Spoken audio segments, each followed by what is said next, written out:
All right, we're continuing in this week's Torah reading, and we already have learned about Moses. How Moses was born, how he was miraculously saved from the hands of Pharaoh, and he was even raised by Pharaoh. He was raised in Pharaoh's house. And so he escaped all of the bloodshed, the killing of all the children. Terrible. And now we're talking about Moses growing up. Vayehi bayamim haim, and it was in those days. Vayigdal Moshe, Moshe grew up. Vayetze el achav, and he went out to his brothers, who the Jews. Vayar b'sivlosam, and he saw that they were suffering. Vayar ish mitzri maka ish ivri mechav, and he saw a Egyptian beating a Jew, one of his brothers, one of Moshe's brothers. Now Moshe, either he knew he was a Jew because his parents told him, his mother told him, and she was the one that was bringing him up, or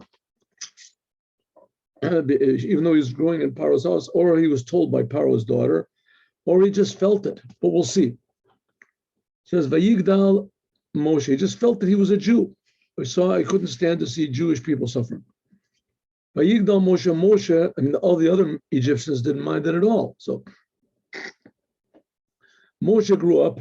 It already said, Yigdal Yeled, it already said that he grew up. In another place elsewhere, it says, Vayigdal Yeled, here it is the next sentence, the sentence right before, that Moshe grew up and he came into the house of Paro and she becomes a man. So it already said that he grew up. How many times did he have to grow up? We knew that he grew up. Well, Rabbi Yehuda Bar Elai says, Rabbi Yehuda Bar Eliezer, Rishon the first time means that Lakuma, he grew up, means he became a grown man. Asheni Ligadula, second one is he became great. Sheminu Paro, that Paro chose him to be over his house.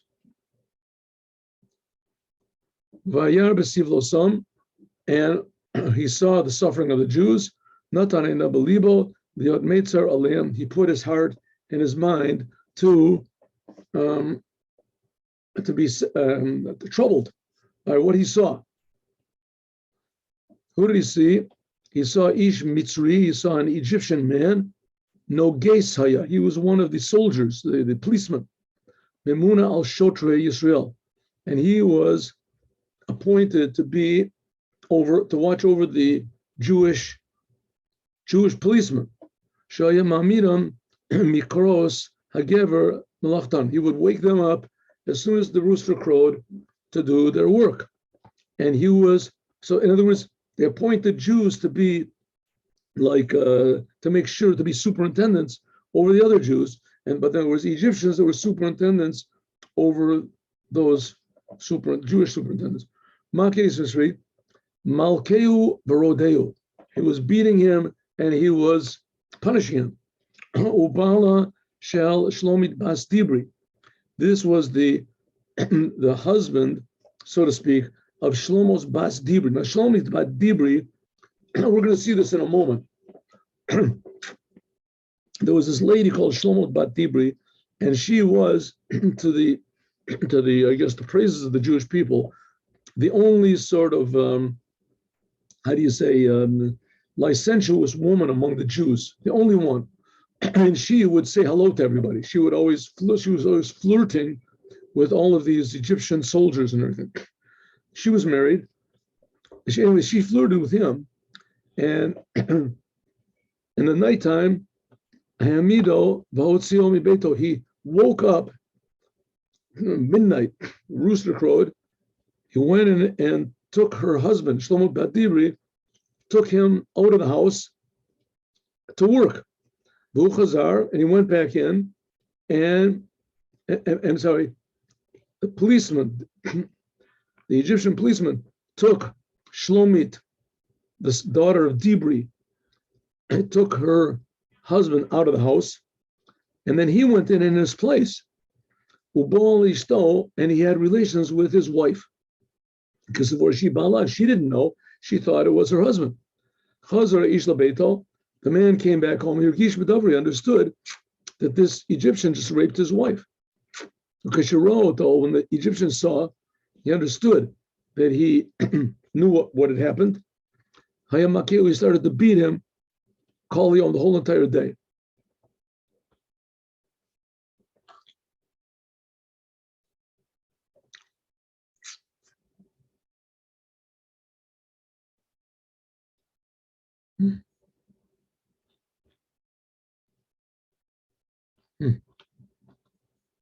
Okay, him the whole entire day.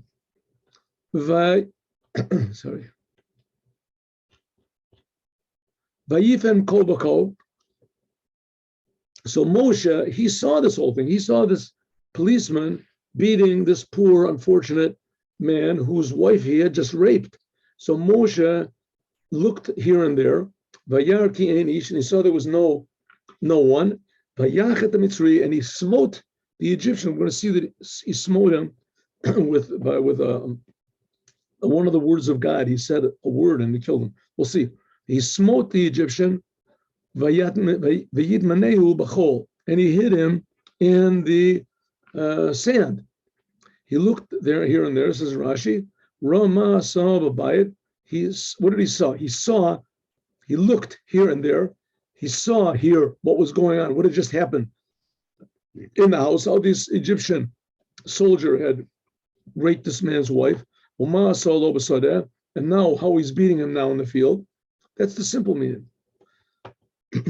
But Yarki and Ish, he saw another time, he saw there was no person there. Simple meaning is, he just saw there was no one there. Moses saw that there was no one there to see that he was going to stand up for the Jew. Because nobody did a thing like that.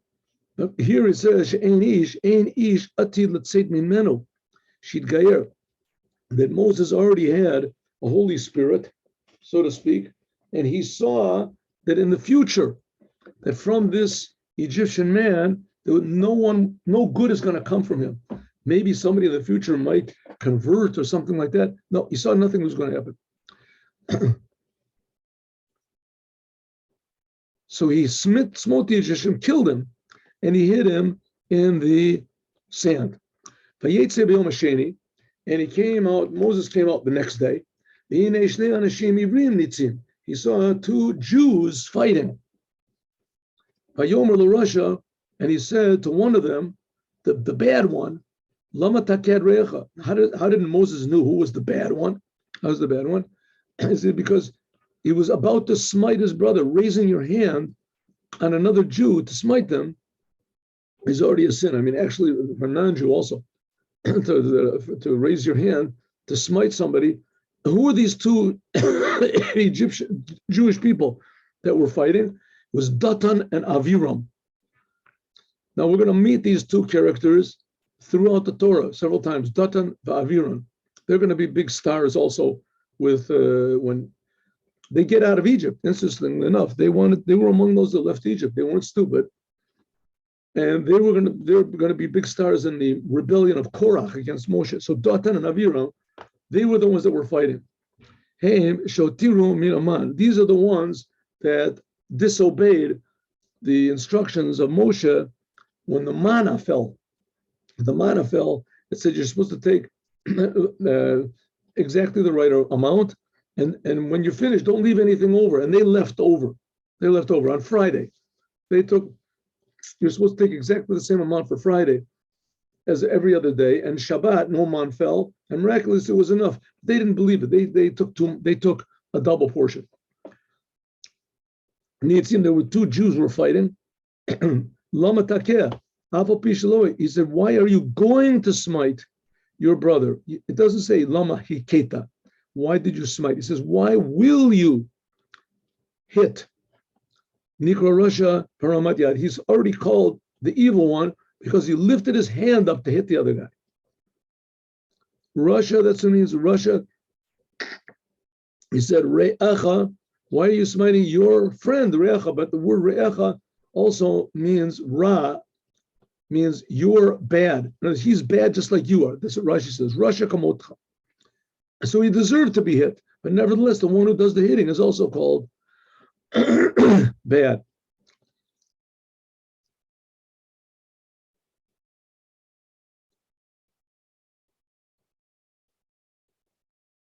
That's what he says.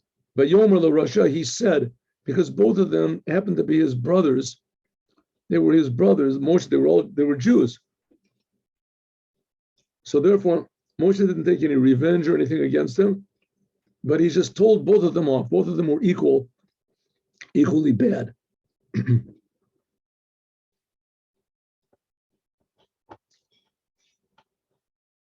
Vayomer, and they said, they turned to Moshe, right? They were both grabbing each other by the tie or whatever, and they were about to hit each other. And suddenly Moshe said, why are you smiting your brother, you evil person? Suddenly they both turned and they stopped fighting. Vayomer said, one of them said, Mi samcha li saro v'shofet aleinu. Who made you as a judge? Halargeni ata omer, you go on to kill us, kasher haragta Mitzri, like you killed the Egyptian. Vayera Moshe, and Moshe became afraid. Vayomar, and he said, okay, no davor. Oh, it looks like this thing is known. Which thing is known? Simple meaning is that somebody must have somehow or other they knew that I killed the Egyptian. Right? You're going to want to kill us? Is it to kill us? That's what you're saying? Like you killed the Egyptian? And Moshe said, oh, it looks like the thing is known. Rashi has something that's a bit sort of frightening here. We'll see. Right in the end. They said, who made you for a leader? You're just a child. Moses, he was just a child, maybe he was 13 years old at the time. To kill us, you are saying. You should have said, you are doing. It really didn't have to say Ata Omer. Halargeni, you want to kill us. Hargenu. In any case, from here we see that Moshe killed the Egyptian with a Shem Maforish, that he knew somehow or other the name of God. And he killed the Egyptian with that. That's what he said. You want to kill us with your word, like you killed the Egyptian? Moshe got very afraid. What does it mean he got afraid? Because somebody knew that he had killed this Egyptian. It would be now advertised whose side he was on. But there's a midrash. The midrash says Moses started to really worry when he saw that Jews were evil people like that. Dil Tor Rien. The Jewish people were, and he says, saying bad things. That also one of them would come and inform on him. Those Dil Torim means to say bad things. Moses said, so now, Shema Einam Ruin Legil, maybe they're not fit to be redeemed. If all the Jews are evil like these people, maybe they deserve to be suffering. And then he said, Ochen, if so, the thing is known. What is known? It's known that he killed the Egyptian, right? He said, yeah, but there's a midrash and it says, now it is known to me. Something that I always was wondering about. Ma'chato Yisrael, why did the Jews sin? Mikol Shivim Ummos, from all the other nations, Liod Nidarim, Neridim, Be'avodat Perach. Why are they suffering in this hard service? Right? And there's all these other nations that you could have taken from all the world, the 70 nations. Take another nation from Europe, take another. Paro owned the whole entire world. The only people he took, the only nation that he wanted to take for slaves are the Jews. So I was wondering why.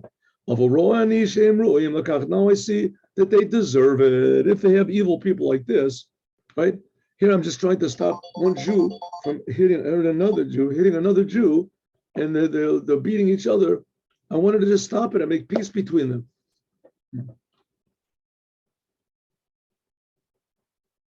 they say, now we're going to tell Paro that you were the one that killed the Egyptians. Vayishma Paro heard. He heard about it. And he decided he's going to kill Moshe. And Moshe ran away from Paro. And he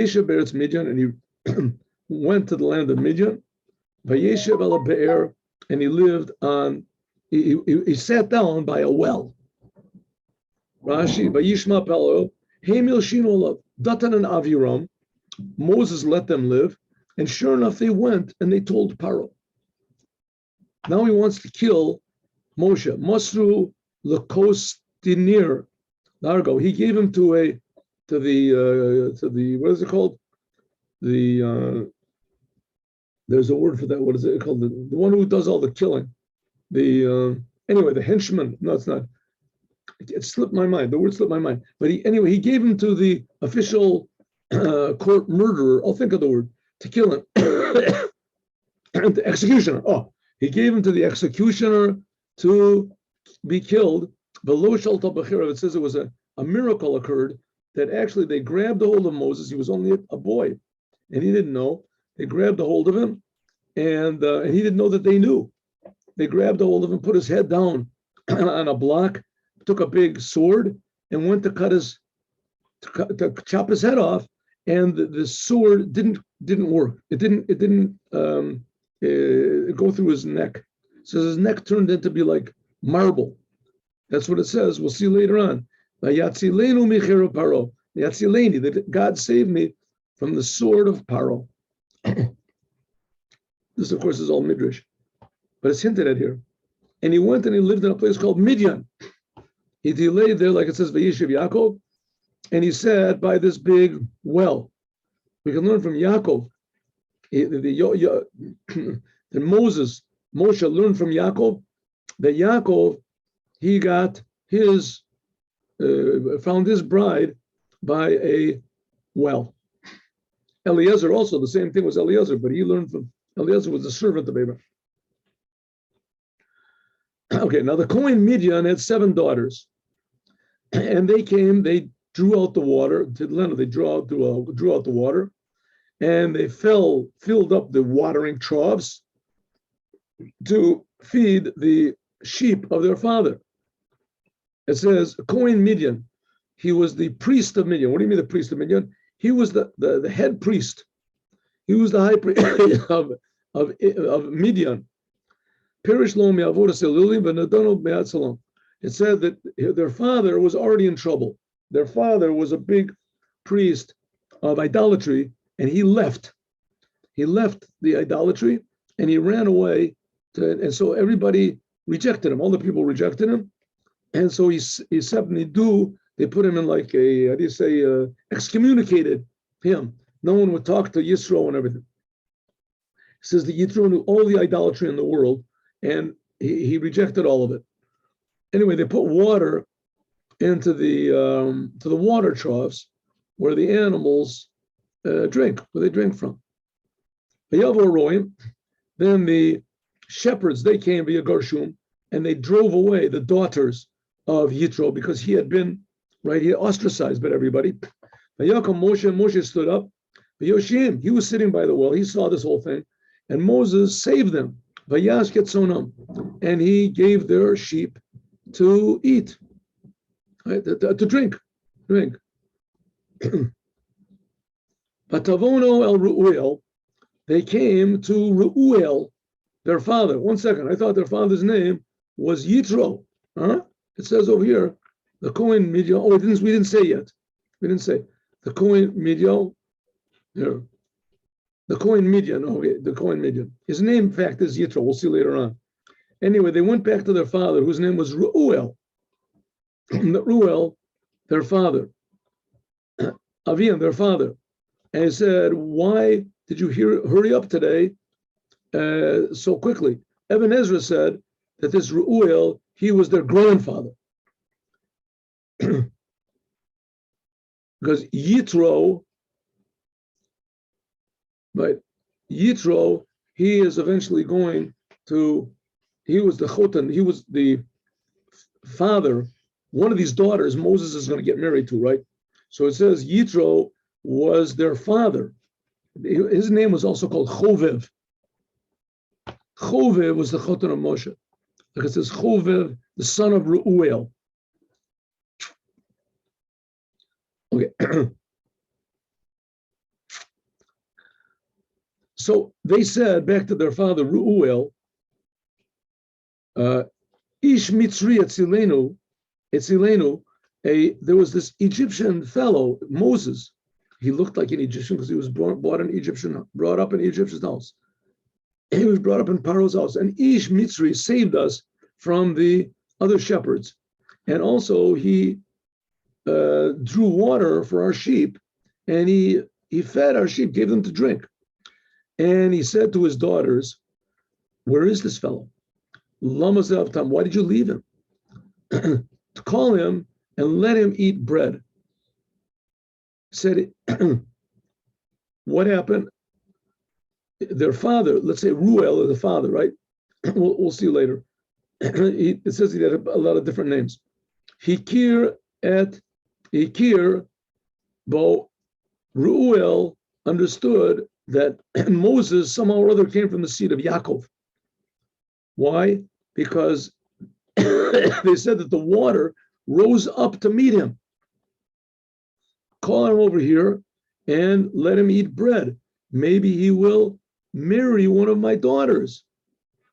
Just like you say, Im lechem asher hu ochel, that the bread, that the Paro gave Yosef everything that he wanted to, except for the bread that he ate, it meant his wife, Potiphar, except for his. V'yom Moshe l'shevet ish, and Moshe agreed. He came back and sat with the man, and he gave him his wife Tzipora for his wife, for Moshe, and of course she converted. V'yoel means that he grammatically, what is the word? It means he agreed. And he swore that he wouldn't leave Midian unless he got permission from him. That's what it meant. He got permission.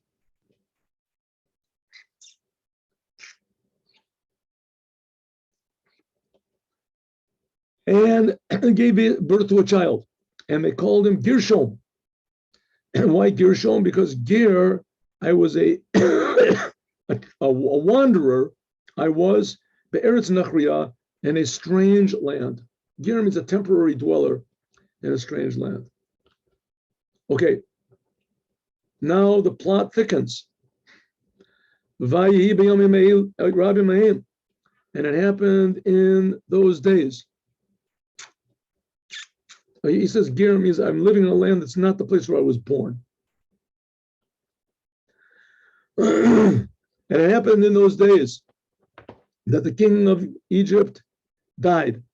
Bnei Yisrael, and the Jewish people, they were mourning from their hard work. Yizaku, and their cries rose up to God from the service. Rashi, Moshe was, in those days, Moses was in Midian a long time. Then the king of Egypt died. Yisrael, and now the Jewish people really needed help. Because at least the previous king, some say he only changed his decrees, but however it is, he still remembered Yosef. In any case, here we go. The Jewish people, Moshe was shepherding the sheep, and the saving was going to come by means of him. Now we're going to learn the story about the burning bush. Therefore, these two parshot are one next to the other. That the king died. What happened? It says nitztara. He got, what do you mean he died? It says that he got this spiritual leprosy. He got leprosy. Vayeshochet tinokos Yisrael, and he would slaughter Jewish children for rochetz bedamam, and he would wash in their blood. The Siftei Chachamim that he explains to Rashi, says that if you say that he just died, so why did the people scream out? What was the reason that they screamed out just because he died? They should be happy that he died. But what does it mean that because he died, they screamed out? So he says he didn't really die. He just got leprosy. And it says that a person who's a leper he's like he's dead because he has to separate from everybody else, and his life is not life. So because of he had this leprosy, so the only cure that was given to him was to kill Jewish babies and wash in their blood, and that's why the cries went up. I mean, how many? Who knows how many? God forbid, how many babies he had to kill in order to fill up a bathtub, and he washed every day. Who knows if maybe twice a day.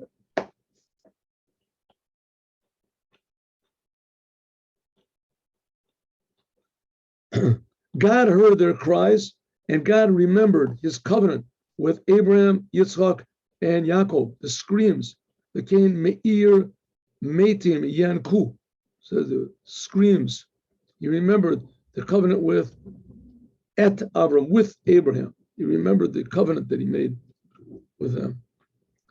He said, was it Sforno says that he heard the prayers that the righteous Jews were praying.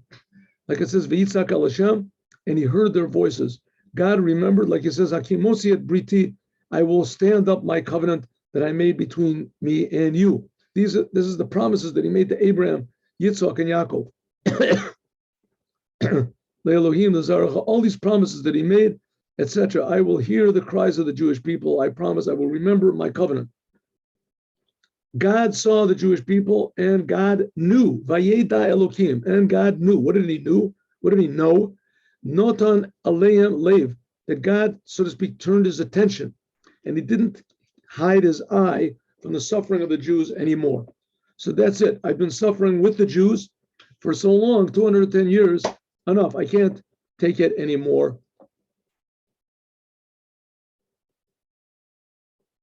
Or HaChaim says, after they cried out to God, so that caused God to remember the promises that he made to Abraham, Isaac, and Jacob, and that was the reason that he turned to them and saw them, because God saw how the pain the Jews were pained.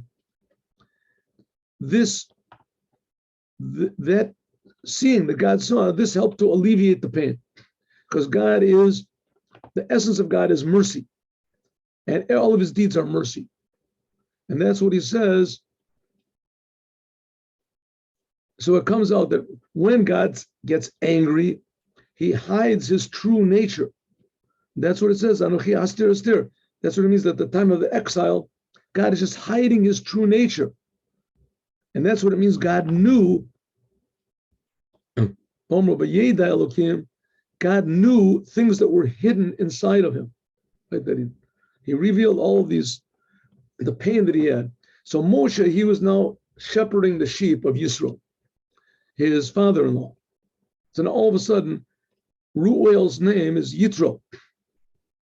They had different names. And okay, we'll see. It says that he has 7 names, different names. Kohen Midian, and he took the sheep after the desert, and he went to the mountain of God, Hareva. Why did he go over there? He said, after Midbar, he went, he wanted to get far away. Why did he have to go into the desert to shepherd a sheep? Nobody goes into the desert to shepherd a sheep. You go into the fields, forest. So Moshe wanted to find a place to graze the sheep that nobody else knew about, because he didn't want to steal. That they wouldn't graze in somebody else's fields.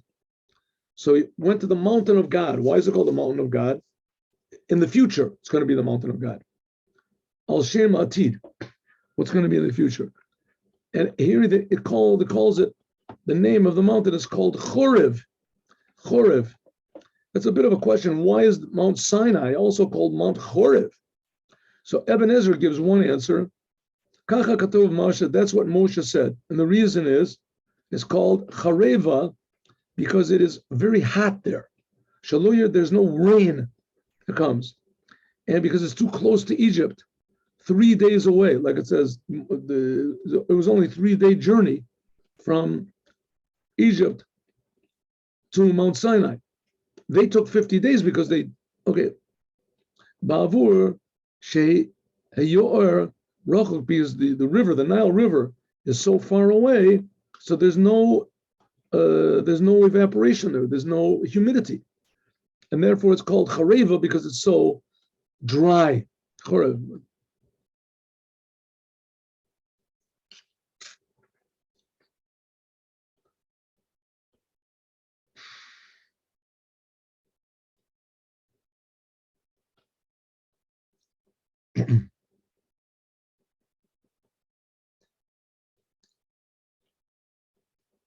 Here's the opinion of, here's the interpretation of the Dat Zkanim.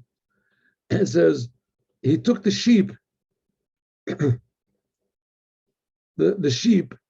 It says it was told him that these would be that his sheep, who are his sheep, the Jewish people, they would be in the desert, and after that he would gather them together, and after the people of the desert stopped dying, then he would gather them again and go to the mountain of Elohim. In other words, Moses would take the Jewish people into the desert, and he would gather them all together, take them into the land of Israel, and afterwards the Mashiach would come and make take them all to the mountain of God, where the whole third temple is going to be. So all this is all a prophecy. Okay, anyway, Moses is walking in the desert, right? And an angel of God appeared to him in a flaming fire inside of this sneh. Now, a sneh is like a bramble bush. It's this Fayar, and Moses saw. Here, I already said that he saw an angel of God, and Moses saw an angel of God, and he saw, what did he see? The second time he saw, okay, we'll see. And behold, there is a bush, like a low thorn bush, and it's burning with fire. And this bush, eno ukal, and the bush is not consumed. Rashi says that he saw it in labat eish, said in a flame of fire, the heart of the fire, like the heart of the heaven, etc. Don't worry about the tough that's in the labat eish. It should see believe eish in the sneh, and not any other tree. Why? Mitoch imo ani anochi betzora. I am with them in their difficulties. The sneh is the lowest of the trees, and it's also filled with brambles and bushes, and so it's burning up. And God is saying, "Don't worry how low the Jews go, and whatever happens to them, but I am with them." Ukal is not eaten; it's not like devoured. Vayomer Moshe, and Moshe said, "Asura na, let me turn away, and I'll see this Mara Gadol. Why is this lo yivar? Why doesn't it get burned up? Why doesn't it get destroyed? This bush." He looked at the bush. Maybe I'm looking for the wrong angle or something. Maybe the fire is not in the bush. How could it possibly be? So Rashi says, "Asura mikan vet karev sham." I'll move from here and I'll go over there. So what's happening over here? Moses is walking in the desert, and he sees the sign. And it says that this angel of God, he's going to say, this angel of God happens to be Sforno. See what it is. Oh, it's a little bit away. He saw in a prophecy that this image of God, this angel of God that was there in front of the Ramban. Here it says, says this angel, this is the angel of redemption. Like it says, my name is within you. God said, that's what he said to Yaakov, etc. This is the angel of redemption that's always going to be with the Jews to take them out of Egypt. Now it says when Jews got out of Egypt, it wasn't through an angel. It says that God did it himself. So that's this angel. This is the Malach HaBrit. This is the angel of the covenant of God that desires you. And also we can understand from the other sentences that are coming, says the Ramban, that this is talking about God's presence was in the was there. Okay. the Baal Shem Tov, this was one of the first sayings, the speeches that the Baal Shem Tov made that sort of set the whole stage for the idea of Chassidut. He said that God appeared in this flame that was in this sneh. Now the sneh is a bush that has no fruit. It hasn't got any berries in it or something. It just has these brambles. And this indicates the lowest level of Jew that there can be, that they have no fruits, they don't know Torah, they don't know anything. And specifically in them is this fire burning. And the fire does not consume them. They're not consumed. It's a continuous fire. It's burning inside of them. He realized immediately that this meant that the simple Jews, somehow or other, have some sort of an